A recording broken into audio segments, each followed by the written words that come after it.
Hopping back to you winning the Dakar Noir, because I had... It's not a clone race. You sure? Yeah, pretty sure.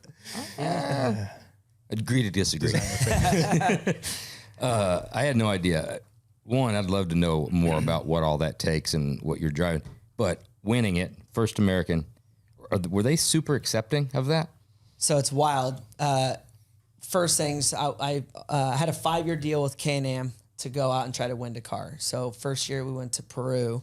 We got 4th place, a bunch of rookie mistakes, half on my behalf, some on the team, but overall, gnarly, good experience. The crazy story is we went to Saudi Arabia, and that's where the story gets wild, because the same year in 2019 is when they started allowing Americans to travel into the country for the first time ever. So you're going to a country that people are like, hey, in the city, everyone knows that you're legally allowed to be here. But, when you get further away from the city, which we're racing off-road, there's a lot of people that might not know. It'd be like a little more redneck out there. 100%. Yeah. Sitting there going like, I have an American flag that's 2 feet by a foot tall on the side of my vehicle. That's good marketing. With those government contracts, did they help you out with like a drone just a little bit out of like some Overwatch? There was some bombing going on right below in the country, right below us. Very blessed at the hotel. We met some people in the Marines and literally just had phone numbers. We got some phone numbers of people within the government that were like, if something ever happens, here's 5 phone numbers to call, no matter where you're at. Your get out of jail free card. Oof, it's because, man, it's wild to experience. First, to race in a country that the terrain is super similar to our terrain here, which made it good for me. But you're going to a country that I got flown over by one of the princes in November to do some media stuff before the race in January. And when we flew over there, this is where it gets crazy, is we flew over there and when you go into McDonald's, there's a male door and then there's a family door. So, if you're a man, even if you're married, but you're by yourself at lunch, you would walk into a single door you'd go into one side of McDonald's that was all men.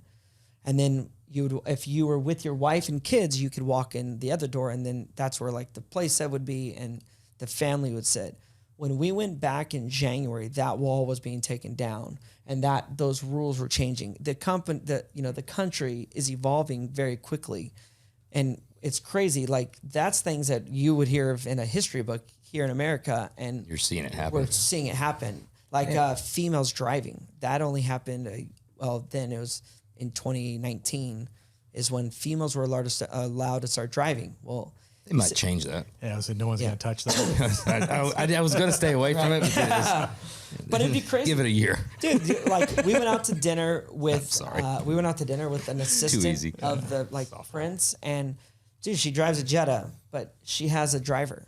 For a Jetta, I'm sitting there going okay, so if you have a driver, that's a Rolls or something. Bentley, something, but it's a diesel Jetta, and you're going that's true. But it's just because that's how they grew up. That is wild. But yeah, man, we got to fly all over and travel all over Saudi, which is a very unique experience. So the race is basically 14 days, 6,000 miles. This is a Can-Am, the side-by-side? Yep. So you drive every day roughly 300 to 600 miles, and then, you're racing. There is some liaison, which means highway driving.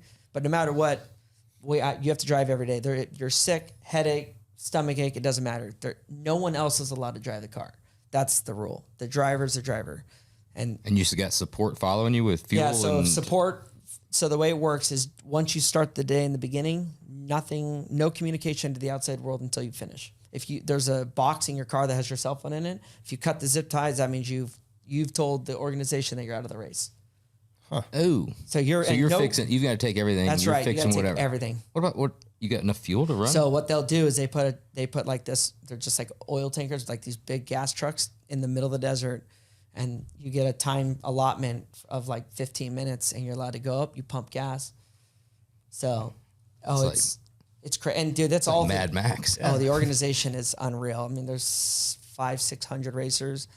My team, just for our team to do that race had 60 people.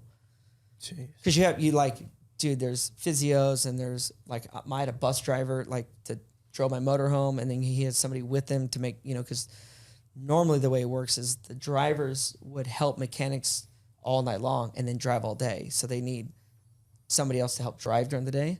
But mechanics, everybody but the semis driver, they work all night long on the cars. They have to finish by 4 a.m. so we can start between 4 and 5 a.m. every day. And then they would sleep for the couple hours. Is it shotgun start or class start? No, or it's, time start? so it's all time every day. So however you finish the day before is exactly how you start that next day. So you could literally line up, have you seen those trash trucks? Yes. They're faster than anything you've ever seen. I mean, it's insane how fast and powerful those things are. But yeah, you'll be in a UTV and I got 6 of them behind me going like, okay, we get lost.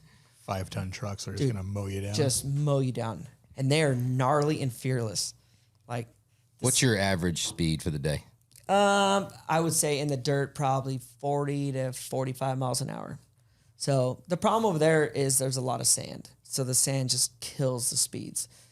And then they put restrictors on the cars to make it so that way, by doing the restrictor on the inlet, makes it where it's easier to they keep everyone sane, because otherwise, no matter how you tune the car, when you can only get so much air inside the motor, thing is slow as shit no matter How what. stock is your... The cases of the motor. Okay. Everything is tube chassis, all complete carbon fiber cockpit, carbon fiber body, and then 2 spare tires on the back. It holds I think 50 gallons of fuel. Damn. And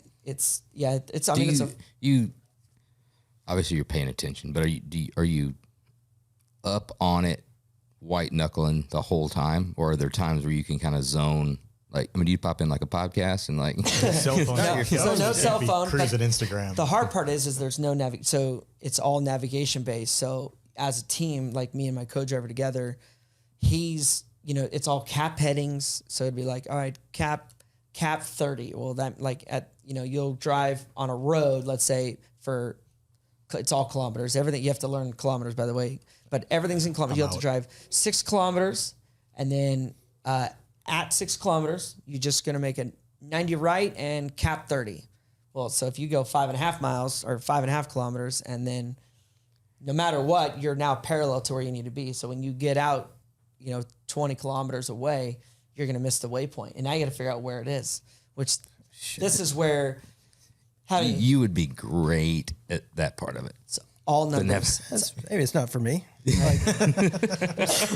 Some things that I would aspire to do that's probably just not really for me. The driving part, I think, would be. Yeah, I could drive the shit out of that thing. It's which rock? Fuck. We'll turn around. Well, it's what, dude. And that's where that's where you're not driving necessarily 100%, but he could read notes 4 or 5 notes ahead, right?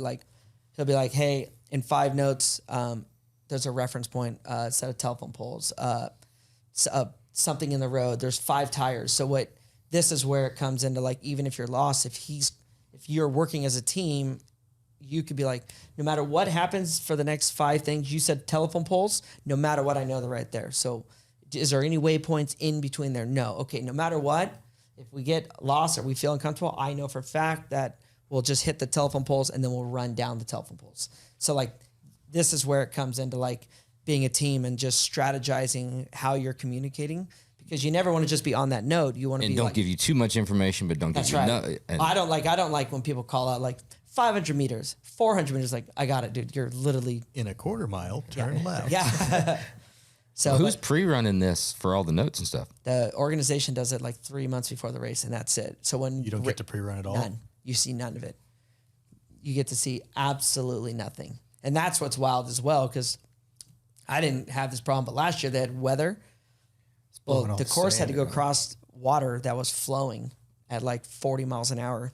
You just skip it. It was washing the TVs away completely. Dude, there are people inside the car, window nets up. But I mean, the hard part is the race organization, they don't call it unsafe until basically somebody dies. So there's people fully suited, swimming with ropes, trying to get to the other side, so that way they can get a couple locals to help hold the front while the UTV's dragging down the water. But and the problem is you can sit there and fight it at the end, and it's FIA. They don't. Yeah, I get it. You lost 30 minutes. The top 3 guys didn't lose any time, so sorry, you lost an hour and a half. You're like, well, that's it right there. Caulk the wagon and forge the river better than you did. A little Oregon Trail action. Yeah. Oh, you do some mountain ranges. Like we did this one 7-foot elevation, 100% sand dune. Like I look for us in California, we have this mountain called Big Bear Mountain. It literally be taking the entire mountain and making it sand, and you have to drive from top to bottom. But there's pockets, and then there's the sand, the soft sand areas, and then all these areas where if you go up and over, some areas will just be flat rolled, and then the next one will be a complete drop off on the other side. And then the other thing is like you bringing paddle tires to get through that stuff. I wish. You're not even. The problem is you can't change tires. Change tire pressure. Yeah, you can do that. But here's the deal: if you want to stop for it, because there might be rocks before it or rocks after it, so you can't really. And we don't have a compressor on board.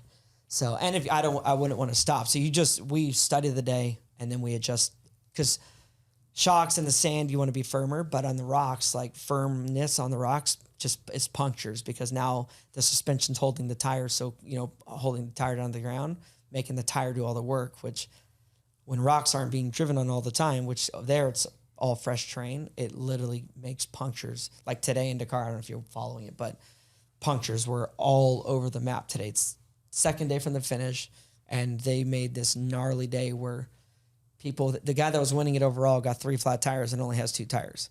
So now his teammate had to wait for his teammate that basically gave him all his tires. Oh, it's gnarly strategy.